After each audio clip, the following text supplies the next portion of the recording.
আসসালামু আলাইকুম। কেমন আছেন আমার আপুরা ভাইয়ারা?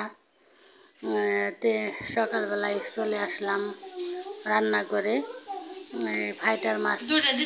ফাইটার মাছ আমার মেয়েরা খুব পছন্দ করে। আজকে এমনভাবে ফাইটার মাছ রান্না করব, খুব মজা হবে। তো একটা ফাইটার মাছ আছিল ফ্রিজে, 1 কেজি মাছ আনছিলাম। 1 কেজি মাছ 3টে উঠছে ফাইটার মাছ, বড় বড়। তো মাছটারে কাইটে তেল মরিচ দিয়ে মশলা দিয়ে মাখাইলাম, মাখাইয়ে এখন এটা বাইজে নিব। তো ফাইটার মাছ কে কে পছন্দ করেন কমেন্টে জানাবেন। ফাইটার মাছ কিন্তু ইলিশ মাছের মতো ভালোই লাগে। এগুলো একটু নরম হইলেও বাজলে শক্ত হয়ে যায়। তো মাছগুলো কড়াই বসাই দিলাম, দিয়ে তেল দিলাম, দিয়ে তেলটা গরম হয়েছে পরে মাছগুলো দিয়ে দিলাম। এর মধ্যে 2টা পাঙ্কাশ মাছও আছে, ওর মধ্যে বাইজালামও। পাঙ্কাশ মাছ ভাজা খাইব।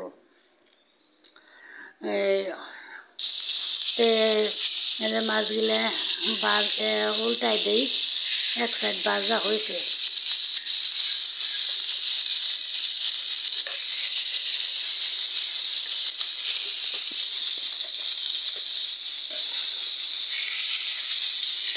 এক সাইড ভাজা হয়েছে, আরেক সাইডে উল্টাই দেব।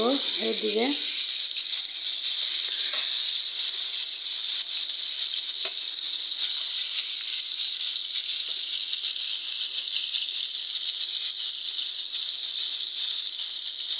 এই যে মাছগুলো ভাজা হয়েছে, মাছগুলো নামায় রাখবো। মাছগুলো নামায় রাখবো।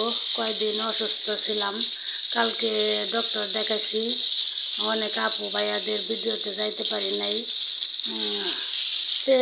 আমার আপু ভাইয়ারা প্লিজ, আমার একটি বন্ধুরা কেউ সরে যাবেন না। আমি 1 দিন 2 দিন 3 দিনের দিনে অবশ্যই অসুস্থ হইলেও, যেহেতু একটা চাকরির মতো এটা আমাদের সবাই যারা আমরা ইউটিউবে কাজ করি যাইতে হবে। তো ডাক্তার দেখায় আসছি, অনেকগুলা টেস্ট করছি। এদিকে আমার এই যে মাছ ভাজাটা হয়ে গেছে, নামায় আলু গিলেরে ভালো করে বাইজে নেব। আলু ভাজলে, আলুতে একটু লবণ দিলে আলুতে যে পানি উঠে, পানিটা ভাজলে পানিটা খায় যায়। তো এবার আলুগুলো ভালো করে ভাজবো, বাইজে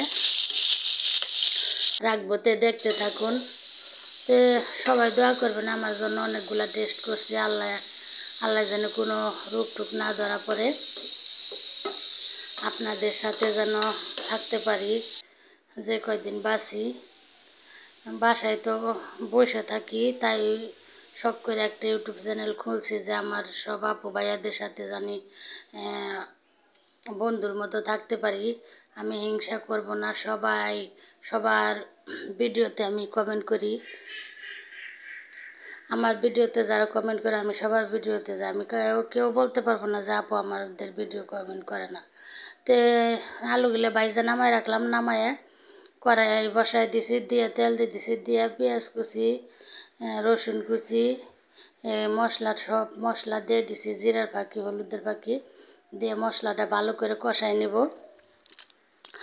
ভালো করে কষাই দেখেন মশলা থেকে তেল ছেড়ে দিছে। এখন আমি আলুগুলা দিয়ে দিব। আলুগুলা কিন্তু আমি বাইজে সিদ্ধ করে হালাইছি প্রায়, বেশি একটা কষানোর দরকার হবে না। ভালো করে লাড়াচাড়া দিয়ে আলুগুলা মিশাই নেই।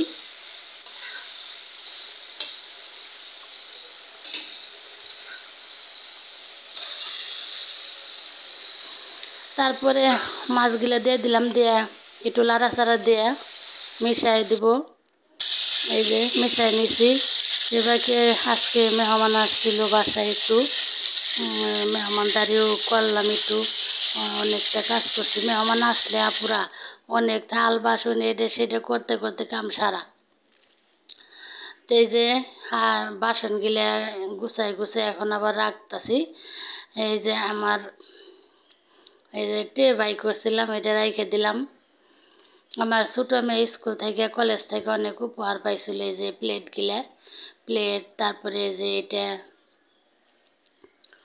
খুব সুন্দর একটা জিনিস ভাঙে গেছে, ওই জিনিসটা জোড়ান লাগানো ছিল। ওই যে গ্লাস পাইছে, প্লেট পাইছে এগুলা। তারপরে যে পাশে গ্লাসগুলা ধুই আইনে রাখলাম গুছাইয়ে। এগুলো দুই আইনে গুছায় রাখলাম। চুলায় রান্না আছে, তরকারিটা বসায় কইছি কি দিয়ে এই ফাঁকে রাইখে দিই। এখন একটু তরকারিতে একটু ঘি দিয়ে দিলাম। ঘিটা দিলে খালি আলুর তরকারি, আর আজকে সবজি ছিল না ঘরে, তাই কইছি কি খালি আলু দিয়ে একটু ঝোল করব। তাই সবজি ছিল না, খালি আলু দিয়ে রান্না করব। তাই আমার ভিডিওটা কে কোথায় থেকে দেখছেন, যদি ভালো লাগে লাইক কমেন্ট শেয়ার দিয়ে আমার পাশে থাকবেন, আর পাশে থাকা বেল আইকনটি অন করে দিবেন, পরবর্তী ভিডিও ছাড়লে যেন আপনার কাছে নোটিফিকেশন চলে যায়। তো এই যে তরকারিটা প্রায় হয়ে গেছে তরকারি। সবাই ভালো থাকবেন। আল্লাহ হাফেজ।